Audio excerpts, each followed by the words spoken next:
Hello and a very good evening to TVB News. The new national security law for Hong Kong is now in effect. Gazetted in the SAR at 11 p.m. last night, the legislation has 6 chapters with 66 articles. Although the law prohibits activities to intimidate the public in order to pursue a political agenda, protesters still took to the streets today, some waving independence flags and chanting slogans. As of 5:30 p.m., police had arrested 180 people in Wan Chai, 7 of them on suspicion of violating the new law, and the others of other offenses. Pinki Wong has our top story.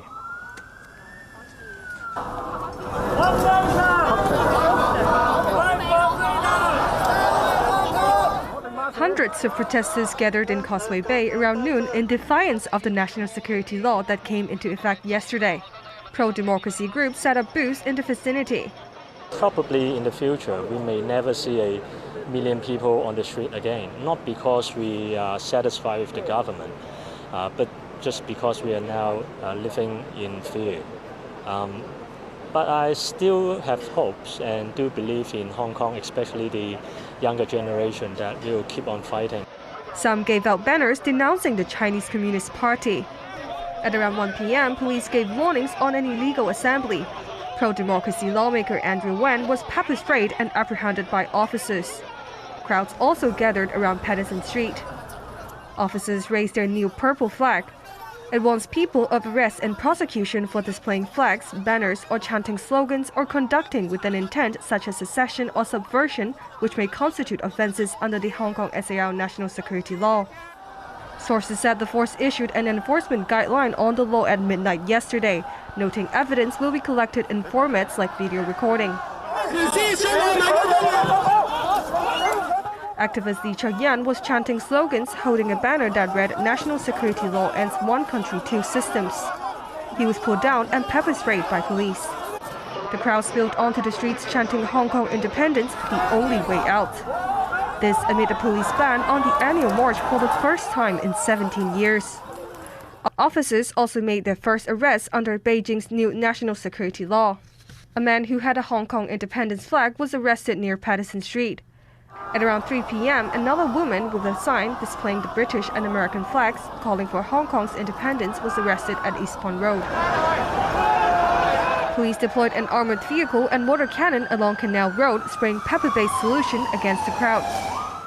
Near Southbourne Playground, some destroyed banners in support of the national security law. A fire was set nearby. Makeshift barricades were set up along Queen's Road East. Officers fired pepper pellets against the crowd and searched some people. A man was knocked down by the water cannon and was taken away by medics.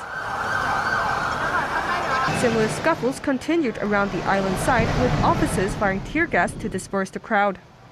A police officer suffered an arm injury amidst the chaos on Causeway Road.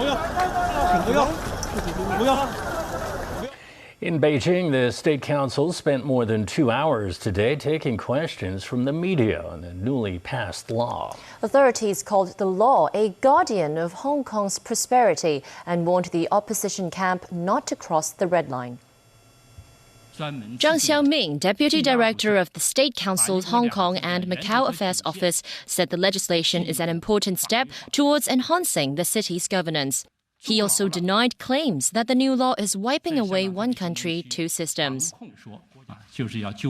This new law, to some extent, is to pull things back to the right track. Ultimately, the goal is to uphold and advance the cause of one country, two systems, instead of changing the practice.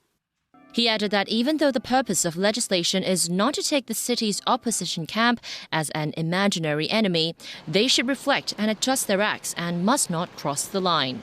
When asked how the authorities will respond to foreign countries imposing sanctions on China or its officials, Zhang hit back in Cantonese.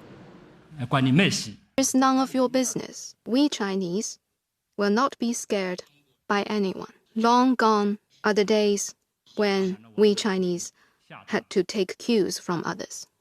Under the law, the chief executive will designate judges to handle national security cases, but that prompted doubts that this would erode the city's judicial independence.